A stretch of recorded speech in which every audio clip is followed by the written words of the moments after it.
সুপ্রিয় শিক্ষার্থীবৃন্দ, সবাইকে স্বাগতম। সবাইকে বিজয়ের মাসের শুভেচ্ছা। আশা করছি তোমরা সবাই ভালো আছো, সুস্থ আছো। আমি রুটিন অনুযায়ী আজকে উপস্থিত হয়েছি। হিসাব বিজ্ঞান প্রথম পত্র নিয়ে আলোচনা করব। আজকে হিসাব বিজ্ঞান প্রথম পত্রের নগদান বই নিয়ে আলোচনা করব। নগদান বই কি? ব্যবসা প্রতিষ্ঠানে প্রতিনিয়ত অসংখ্য লেনদেন সংঘটিত হয়ে থাকে। উক্ত লেনদেনগুলো থেকে নগদ প্রাপ্তি এবং প্রদান সংশ্লিষ্ট লেনদেনগুলো একত্রিত করে যে বইয়ে লিপিবদ্ধ করা হয় তাকে নগদান বই বলা হয়। নগদান বইয়ের দুটি দিক আছে, একটি ডেবিট, অন্যটি ক্রেডিট। নগদান বইয়ে দুটি দিকে ডেবিট এবং ক্রেডিট দিকে, ডেবিট দিকে নগদ প্রাপ্তিসমূহ এবং ক্রেডিট দিকে নগদ প্রদানসমূহ লেখা হয়। আর এই ডেবিট এবং ক্রেডিটের পার্থক্যকে নগদ উদ্বৃত্ত বা নগদ জের বলা হয়। নগদান বইয়ে নগদ উদ্বৃত্তে সর্বদাই ডেবিট উদ্বৃত্ত প্রকাশ করে, কারণ প্রাপ্তি অর্থাৎ ডেবিট পাশে প্রাপ্তি এবং ক্রেডিট পাশে প্রদান, তাই প্রাপ্তি থেকে কখনো প্রদানের পরিমাণ বেশি হতে পারে না। তাই নগদান বই সবসময় ডেবিট উদ্বৃত্ত প্রকাশ করে। একটি নির্দিষ্ট সময় শেষে নগদান বই প্রস্তুত করা হয়। নগদান বই সর্বদাই ডেবিট উদ্বৃত্ত প্রকাশ করে। নগদান বইতে ব্যাংক কলাম যদি থেকে থাকে, ব্যাংক কলাম ব্যাংকের ঘর যদি আলাদাভাবে থেকে থাকে, তাহলে ব্যাংক জমা অতিরিক্ত উত্তোলন হলে সেক্ষেত্রে ব্যাংকের উদ্বৃত্ত ক্রেডিট হয়ে থাকে। ব্যাংক তখন ক্রেডিট উদ্বৃত্ত প্রকাশ করে। নগদান বইতে নগদ অথবা চেকের মাধ্যমে লেনদেন ছাড়াও প্রাপ্য হিসাব থেকে যে প্রাপ্য আদায়, এটি যদি নির্দিষ্ট সময়ের পূর্বে আদায় করা হয় তাহলে যে ছাড় বা যে বাট্টা দেয়া হয় সেটিকে প্রদত্ত বাট্টা বলা হয়।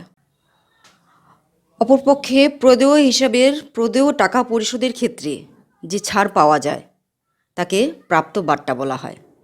এই প্রদত্ত বাট্টা এবং প্রাপ্ত বাট্টা নগদান বইতে লিপিবদ্ধ করা হয়। তাহলে বুঝতে পারলাম আমরা নগদান বই কি। নগদান বই হলো দৈনন্দিন লেনদেনগুলোকে, নগদ সংশ্লিষ্ট লেনদেনগুলোকে যে বইতে লিপিবদ্ধ করা হয় তাকেই নগদান বই বলা হয়। প্রয়োজন, ধরন, ব্যবসায়ের প্রয়োজন, ধরন, প্রকৃতি অনুযায়ী নগদান বইকে বিভিন্ন শ্রেণীতে বিভক্ত করা হয়। যেমন এক ঘোড়া নগদান বই, দু ঘোড়া নগদান বই, তিন ঘোড়া নগদান বই, খুচরা নগদান বই, বহু ঘোড়া নগদান বই। বহু ঘোড়া নগদান বইকে দুভাগে ভাগ করা হয়। একটি নগদ প্রাপ্তি জাবেদা, আরেকটি হলো নগদ প্রদান জাবেদা। আমরা আজকে দুঘোড়া নগদান বই আলোচনা করব। দুঘোড়া নগদান বইয়ে একটি বিষয়, গুরুত্বপূর্ণ বিষয় রয়েছে, সেটি হলো কন্ট্রা এন্ট্রি। কন্ট্রা এন্ট্রি কি? যে সমস্ত লেনদেন নগদান বইয়ের উভয় দিকেই বসে থাকে, অর্থাৎ ডেবিট পাশে এবং ক্রেডিট পাশে উভয় দিকেই বসে, তাকে বলা হয় কন্ট্রা এন্ট্রি। অন্যভাবে বলা যায়, যে সমস্ত লেনদেন একই নগদান বইতে একই সাথে ডেবিট পাশে এবং ক্রেডিট পাশে লিপিবদ্ধ করা হয়, উপস্থাপন করা হয়, তাকেই কন্ট্রা এন্ট্রি বলে। অর্থাৎ যে লেনদেনের দ্বারা যে লেনদেনের দ্বারা টাকা বৃদ্ধি পায় আবার কমেও যায়, সেই লেনদেনটিকে কন্ট্রা এন্ট্রি বলা হয়। এই লেনদেনটিকে উভয় পাশে, ডেবিট এবং ক্রেডিটে উভয় পাশেই লিপিবদ্ধ করা হয়, তাই এটিকে কন্ট্রা এন্ট্রি বলা হয়।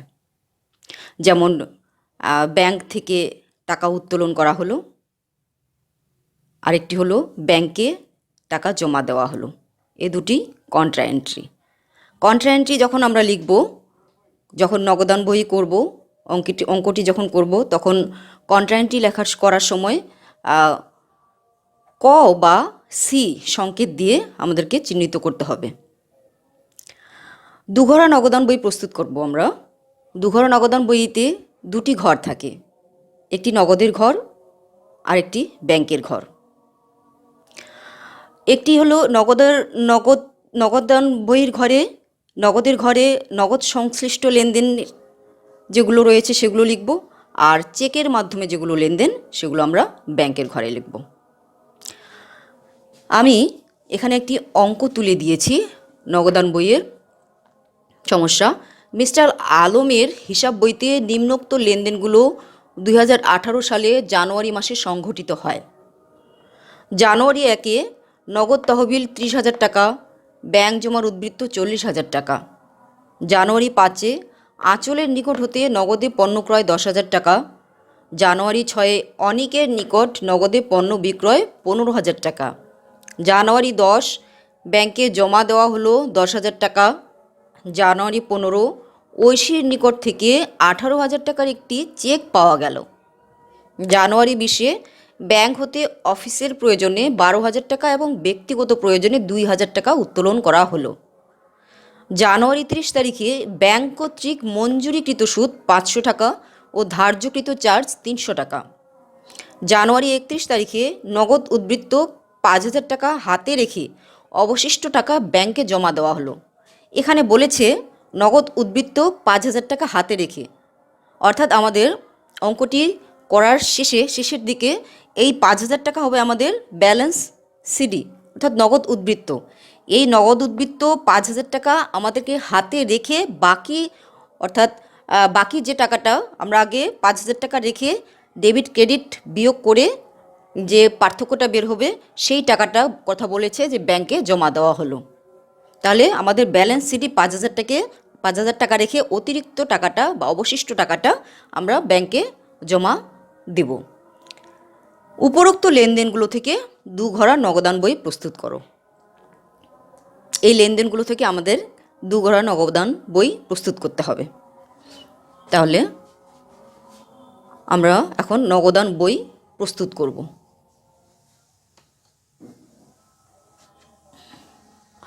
নগদান বইকে জাবেদা এবং খতিয়ান উভয়ই বলা হয়ে থাকে, কারণ জাবেদা প্রতিটি লেনদেন থেকে আগে জাবেদা প্রস্তুত করতে হয়, তারপরে খতিয়ান। আমি গত ক্লাসে খতিয়ান সম্পর্কে আলোচনা করেছি, খতিয়ানের অঙ্ক করে দিয়েছি।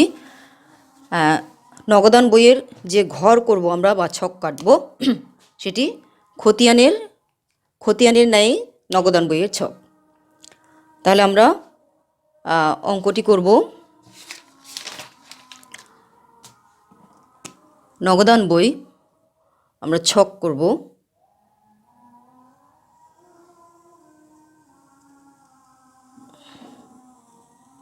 খতিয়ানের ন্যায় ছক।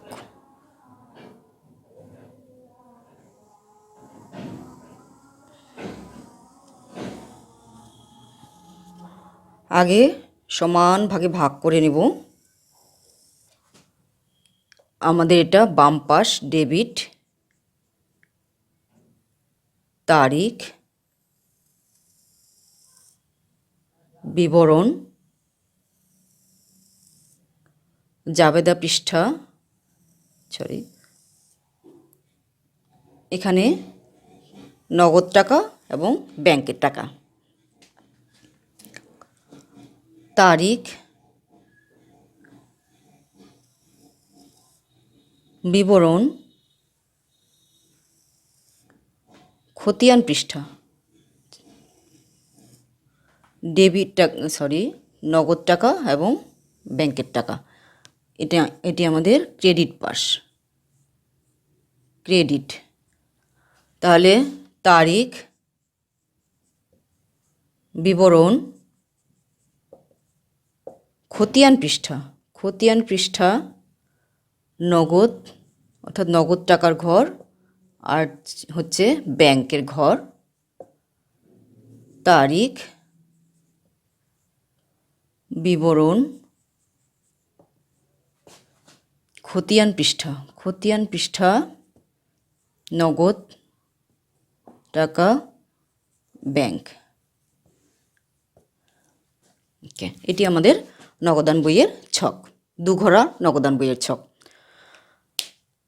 প্রথমে অঙ্কতে বলেছে নগদ তহবিল জানুয়ারি 1 তারিখে বলেছে নগদ তহবিল 30,000 টাকা ও ব্যাংক জমার উদ্বৃত্ত 40,000 টাকা। তাহলে আমাদের 2018 জানুয়ারি 1 নগদ তহবিল 30,000 টাকা এবং ব্যাংক জমার উদ্বৃত্ত 40,000 টাকা। আমরা এটি ব্যালেন্স বিডি অর্থাৎ এটি ওপেনিং ব্যালেন্স, এটি ওপেনিং ব্যালেন্স বছরের শুরুর উদ্বৃত্ত। তাহলে আমরা লিখব ব্যালেন্স বিডি। ওপেনিং ব্যালেন্সকে লেখা হয় ব্যালেন্স বিডি।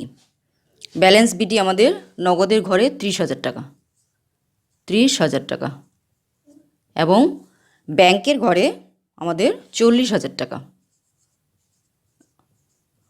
যদি 1 তারিখে যদি বলা থাকতো ব্যাংক জমাতিরিক্ত উত্তোলন, তাহলে আমরা ব্যাংকের ঘরে ক্রেডিট পাশে লিখতাম। দ্বিতীয় লেনদেনে বলেছে আঁচলের নিকট হতে নগদে পণ্য ক্রয়। আঁচলের নিকট থেকে নগদে পণ্য ক্রয় আমাদের জাবেদা হলো ক্রয় হিসাব ডেবিট নগদান হিসাব ক্রেডিট। তাহলে এখানেও আমাদের জাবেদা প্রস্তুত করতে হচ্ছে। আগে লেনদেনটি আমরা পড়ে দেখব এবং আগে জাবেদা প্রস্তুত করব। তাহলে ক্রয় হিসাব ডেবিট নগদান হিসাব ক্রেডিট। এখানে আমরা গত ক্লাসে খতিয়ান করেছিলাম, খতিয়ানে বলেছিলাম যে বইটি প্রস্তুত করব তার অপোজিট এন্ট্রিটা আমরা লিখব। তাই 2018 জানুয়ারি 5 তারিখে আমাদের জাবেদাটি হলো ক্রয় হিসাব ডেবিট নগদান হিসাব ক্রেডিট। তাহলে এখানে লিখব ক্রয়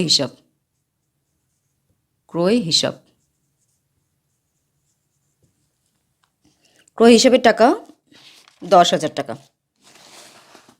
নগদের ঘরে 10,000 টাকা। নগদের সাথে যেগুলো লেনদেন সংশ্লিষ্ট সেগুলো নগদের ঘরে এবং ব্যাংকের সাথে যেগুলো লেনদেন অর্থাৎ চেকের মাধ্যমে যে সমস্ত লেনদেন সেগুলো ব্যাংকের ঘরে। 6 তারিখে বলছে অনিকের নিকট নগদে পণ্য ক্রয়। তাহলে অনিক হলো আমাদের প্রাপ্য হিসাব, অনিকের নিকট পণ্য বিক্রয়।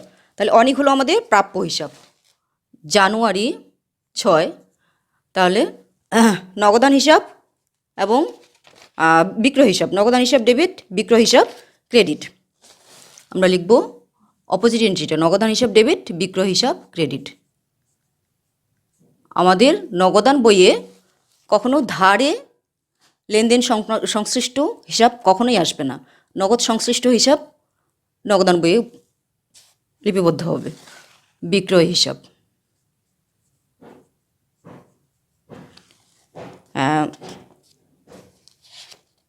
কত রয়েছে? 15,000, নগদে 15,000 টাকা,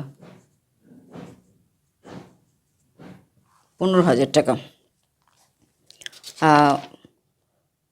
10 তারিখে বলেছে ব্যাংকে জমা দেয়া হলো। এটি হলো কন্ট্রা এন্ট্রি, অর্থাৎ ব্যাংকে জমা দেওয়া হলো, ব্যাংক বেড়ে গেল, ব্যাংকে টাকা বেড়ে গেল এবং প্রতিষ্ঠান থেকে টাকা চলে গেল, নগদ টাকা চলে গেল। তাহলে ব্যাংকে জমা দেওয়া হলো, ব্যাংক হিসাব ডেবিট, নগদান হিসাব ক্রেডিট। এখানে আমরা কন্ট্রা এন্ট্রি করব ব্যাংক হিসাব ডেবিট, নগদান হিসাব ক্রেডিট। তাহলে নগদান হিসাব ক্রেডিট, আমরা নগদ টাকা যদি চলে গেল, আমরা নগদের টাকা আগে নগদের টাকাটা লিখি ব্যাংক হিসাব ডেবিট, নগদান হিসাব ক্রেডিট। ব্যাংক হিসাব ডেবিট, নগদান হিসাব ক্রেডিট। কত টাকা? 12,000 টাকা। 12,000 টাকা আমাদের নগদের টাকা, কিন্তু এটি আমরা ক এবং বা সি দিয়ে আমরা চিহ্নিত করতে পারি যে এটি আমাদের কন্ট্রা এন্ট্রি। তাহলে ব্যাংক হিসাব ডেবিট, নগদান হিসাব ক্রেডিট, অর্থাৎ নগদ টাকা চলে গেল এবং ব্যাংক হিসাব। তাহলে আমাদের কন্ট্রা এন্ট্রি এ পাশে আমরা লিখব, ডেবিট পাশে লিখব 20 তারিখে নগদান হিসাব, ব্যাংক হিসাব ডেবিট, নগদান হিসাব ক্রেডিট। এখানে ব্যাংকে টাকা বেড়ে গেল, টাকা আসলো বা টাকা বৃদ্ধি পেল, এক পক্ষে টাকা বৃদ্ধি পাবে, অপর পক্ষে টাকা কমে যাবে বা হ্রাস পাবে। এটি হলো কন্ট্রা এন্ট্রি। 10,000 টাকা, ব্যাংকের ঘরে 10,000 টাকা, অর্থাৎ ব্যাংকের ঘরে টাকা 10,000 টাকা বৃদ্ধি পেল এবং নগদের ঘরে নগদ টাকা আমাদের হ্রাস পেল 12,000 টাকা। আমি পূর্বেই বলেছি ডেবিট পাস হচ্ছে প্রাপ্তি বা প্রাপ্ত বা প্রাপ্তিসমূহ হচ্ছে ডেবিট পার্শ্বে এবং প্রদানসমূহ বা পরিশোধসমূহ হচ্ছে ক্রেডিট পার্শ্বে। পরবর্তী লেনদেনে বলেছে ঐশীর নিকট হতে 18,000 টাকার একখানি চেক পাওয়া গেল। চেক মানেই ব্যাংক সংশ্লিষ্ট। তাহলে আমাদের লেনদেনটি হলো 15 তারিখে, প্রাপ্য হিসাব হলো ঐশী। তাহলে প্রাপ্য হিসাব ডেবিট, ঐশীর নিকট থেকে একটি চেক পাওয়া গেল, অর্থাৎ ব্যাংক হিসাব ডেবিট এবং প্রাপ্য হিসাব ক্রেডিট।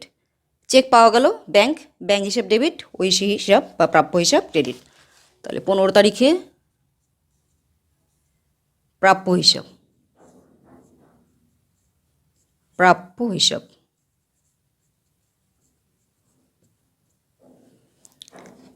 প্রাপ্য হিসাব 15 তারিখে হলো প্রাপ্য হিসাব ঐশীর 18,000 টাকা ব্যাংকের ঘরে, 18,000 টাকা ব্যাংকের ঘরে। 15 তারিখের পরে বলেছে 20 তারিখে বলেছে ব্যাংক হতে অফিসের জন্য 12,000 টাকার এবং ব্যক্তিগত প্রয়োজনে 2,000 টাকা উত্তোলন করা হলো। এখানে বলেছে এখানে দুটি লেনদেন রয়েছে, একটি ব্যাংক হতে অফিসের প্রয়োজনে উত্তোলন, যেটি আমরা কন্ট্রা এন্ট্রি বলবো। উত্তোলন করা হয়েছে অর্থাৎ টাকা এসেছে এবং ব্যাংক থেকে টাকা কমে গিয়েছে, এক পক্ষে টাকা হ্রাস পেয়েছে, অন্য পক্ষে টাকা বৃদ্ধি পেয়েছে। তাহলে এটি আমাদের কন্ট্রা এন্ট্রি। তাহলে ব্যাংক হতে অফিসের প্রয়োজনে টাকাও উত্তোলন, অর্থাৎ নগদান হিসাব ডেবিট, ব্যাংক হিসাব ক্রেডিট। 20 তারিখে নগদান হিসাব ডেবিট, ব্যাংক হিসাব ক্রেডিট।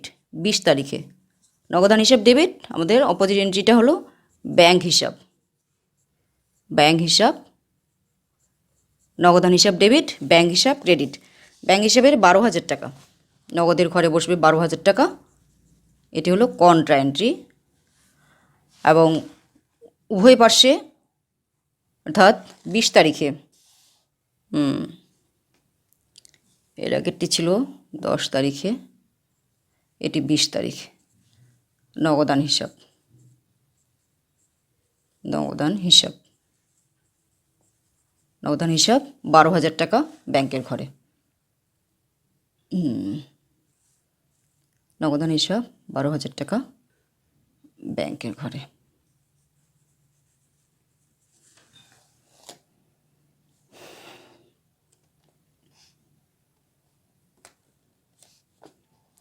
এর আগেরটি 10 তারিখে ব্যাংকের টাকাটা নগদের ঘরে বসবে।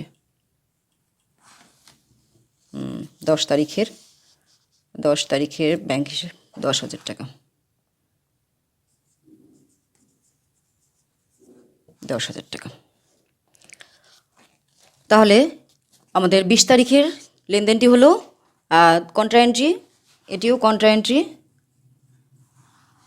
উত্তোলন অর্থাৎ নগদ টাকা উত্তোলন, নগদান হিসাব ডেবিট, ব্যাংক হিসাব ক্রেডিট। নগদান হিসাব ডেবিট, ব্যাংক হিসাব ক্রেডিট।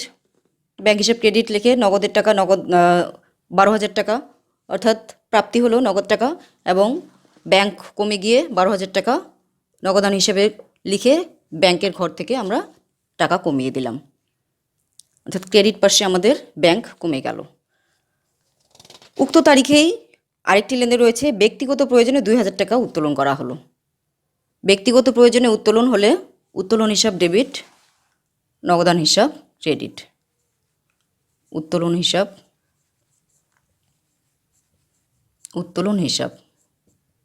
2,000 টাকা ব্যাংক থেকে উত্তোলন করা হয়েছে, তাই ব্যাংক থেকে টাকা কমে যাবে 2,000 টাকা। পরবর্তী লেনদেনে রয়েছে 30 তারিখে ব্যাংক কর্তৃক মঞ্জুরিকৃত সুদ এবং ধার্যকৃত চার্জ। ব্যাংক কর্তৃক মঞ্জুরিকৃত সুদ হলো এক প্রকার আয়, সুদ হলো আয়। তাহলে আমাদের আয় মানে প্রাপ্তি, তাহলে ব্যাংক সুদ, ব্যাংক হিসাব ডেবিট, ব্যাংক সুদ হিসাব ক্রেডিট। 30 তারিখে জাবেদাটি হবে আমাদের ব্যাংক হিসাব ডেবিট, ব্যাংক সুদ হিসাব credit.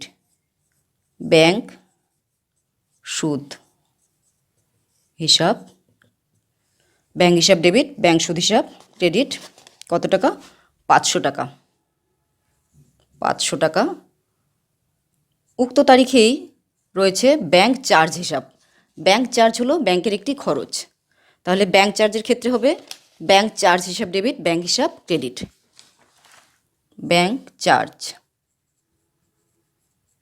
Bank charge, bank charge হিসাব, এটি ব্যাংকের খরচ 300 টাকা।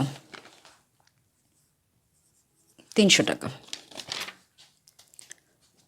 পরের লেনদেনটি বলেছে নগদ উদ্বৃত্ত 5,000 টাকা হাতে রেখে অবশিষ্ট টাকা ব্যাংকে জমা করতে হবে। আমি পূর্বেই একটু বলে দিয়েছি যে 5,000 টাকা হাতে রেখে, অর্থাৎ আমাদের নগদ উদ্বৃত্তই হবে 5,000 টাকা, আমাদের ব্যালেন্স 5,000 টাকা। ডেবিট এবং ক্রেডিটের টাকার যে পার্থক্য যেটি বের হবে সেটি হলো ব্যালেন্স, নগদ উদ্বৃত্ত।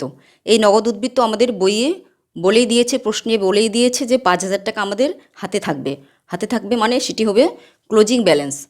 তাহলে আমরা আগে এই ব্যালেন্সটি 5,000 টাকা ব্যালেন্স হিসেবে লিখে রাখব। উক্ত মাসের সর্বশেষ তারিখে, জানুয়ারি মাসের 31 তারিখে ব্যালেন্স হবে ব্যালেন্স সিডি। ক্লোজিং ব্যালেন্সকে বলা হয় ব্যালেন্স সিডি, 5,000 টাকা। এখন আমরা করব নগদের ঘরে পুরো টাকাটা যোগ করব। 30,000, 40, এখানে হবে মোট টাকা 57,000 টাকা। 57,000 টাকা আমাদের ডেবিট পার্শ্বের নগদের ঘরের টাকা 57,000 টাকা। এই 57,000 টাকা আমরা এখানে বসিয়ে দিব নগদের ঘরের ক্রেডিট পার্শ্বে 57,000 টাকা বসিয়ে দিব। এখন 57,000 টাকা থেকে 5,000 টাকা, 5,000 টাকা, 10,000 টাকা, 10,000 টাকা মাইনাস করে আমাদের আসতেছে 32,000 টাকা।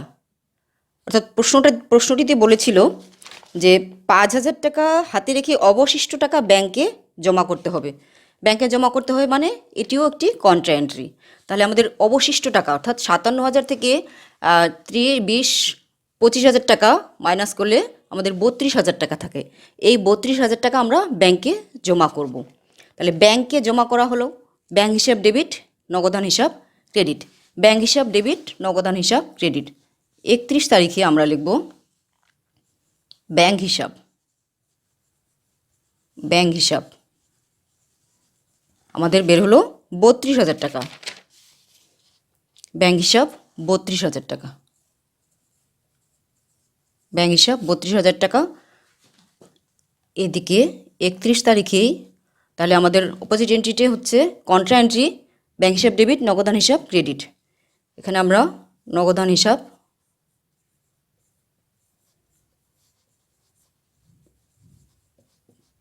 ব্যাংক হিসাব ডেবিট, নগদান হিসাব ক্রেডিট 32,000 টাকা। 32,000 টাকা কী হলো আমাদের ব্যাংকে জমা হলো।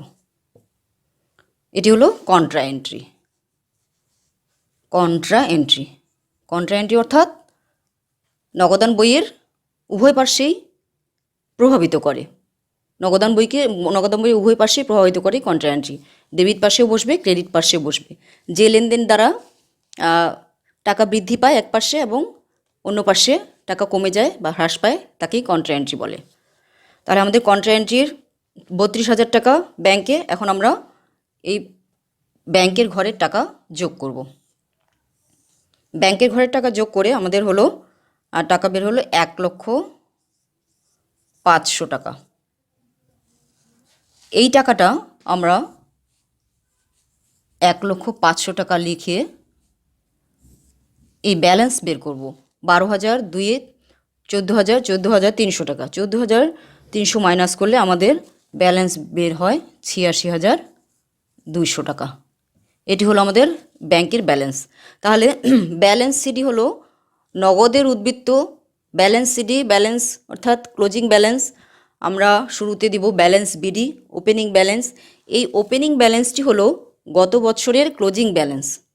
গত বছরের ক্লোজিং ব্যালেন্স পরবর্তী বছরে ওপেনিং ব্যালেন্স হিসেবে আমরা ব্যালেন্স বিডি হিসেবে লিখব।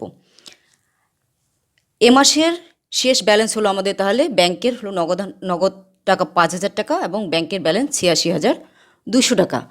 এই টাকাটাকে এখন আমরা পরবর্তী মাসে অর্থাৎ পরবর্তী মাসে যখন হিসাব শুরু হবে তখন এই টাকা দিয়ে আমরা ওপেনিং ব্যালেন্স দিয়ে হিসাব শুরু করব। এখানে আমরা লিখব জানুয়ারি ফেব্রুয়ারি মাসে। ফেব্রুয়ারি মাসে ব্যালেন্স বিডি, ফেব্রুয়ারি মাসে ব্যালেন্স বিডি হবে নগদের ঘরে 5,000 টাকা এবং 86,200 টাকা ব্যাংকের ঘরে। তাহলে আমাদের ব্যালেন্স বের হলো, নগদ উদ্বৃত্ত বের হলো 5,000 টাকা এবং ব্যাংকের উদ্বৃত্ত বের হলো 86,200 টাকা। এভাবে আমরা নগদান বই প্রস্তুত করব। দুঘরা নগদান বইয়ের ক্ষেত্রে নগদের ঘর থাকবে, ব্যাংকের ঘর থাকবে। 3 ঘরা নগদান বইয়ের ক্ষেত্রে আমাদের, এর আগে আমি বাট্টা সম্পর্কে বললাম, প্রাপ্ত বাট্টা এবং প্রদত্ত বাট্টা। সেক্ষেত্রে 3 ঘরা নগদান বইয়ের ক্ষেত্রে আমাদের বাট্টার ঘর আরেকটি করে থাকবে। পরবর্তী ক্লাসে আমি 3 ঘরা নগদান বই প্রস্তুত করে দেখাবো। আজকে আশা করছি নগদান বই সম্পর্কে তোমাদের স্পষ্ট ধারণা পেয়েছো তোমরা। জাবেদা, খতিয়ান এবং নগদান বই, এই 3টি অধ্যায় খুবই গুরুত্বপূর্ণ। হিসাব বিজ্ঞানের প্রাথমিক ধারণার জন্য এই 3টি খুবই গুরুত্বপূর্ণ অধ্যায়। কাজেই তোমরা মনোযোগ দিয়ে পড়বে এবং সমস্যাগুলো যেগুলো রয়েছে সেগুলো প্র্যাকটিস করবে। সুপ্রিয় শিক্ষার্থীবৃন্দ, আশা করছি তোমরা বুঝতে পেরেছ। আজকে এ পর্যন্তই। ক্লাসে উপস্থিত থাকার জন্য তোমাদেরকে ধন্যবাদ।